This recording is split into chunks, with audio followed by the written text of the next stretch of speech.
আজ সকালে একটু হাঁটতে বেরিয়ে ভাবলাম, রোজ রোজ আমিষ খেলে মন আর শরীর দুটোই ক্লান্ত হয়ে পড়ে।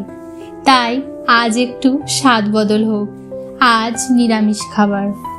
ফ্রিজে যা ছিল তা দিয়েই ঠিক করলাম আজকে পরোটা আর মিক্স পনিরের তরকারি করব। আর হ্যাঁ, রোজকারের মতো আজও রিশু পাশে। বাচ্চার এই কাটাকুটি যে কত কাজে লাগে প্রতিটা মা তা ঠিক জানে।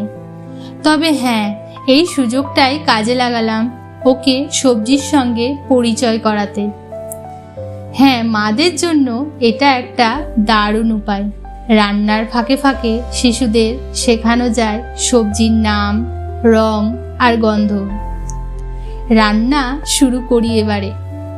ব্রোকলি, ফুলকপি, লাল ক্যাপসিকাম, আলু আর পনির দিয়ে তৈরি করে নিলাম রংচঙে নিরামিষ পনিরের তরকারি।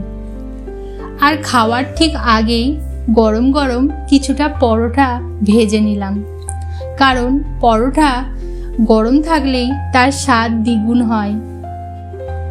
পনিরের তরকারির সাথে পরোটা শুনতে কেমন অচেনা, খেতে কিন্তু ঠিক ততটাই ভালো লাগে। মন এক্কেবারে ভরে গেল। তাই বলি, মাঝে মধ্যে নিরামিষ খাও। এই শান্ত সাদামাটা স্বাদটা মন ছুঁয়ে যায়। তোমরা কে কে নিরামিষ খেতে ভালোবাসো কমেন্টে জানিও। আবার দেখা হবে, ততদিন ভালো থেকো। টাটা।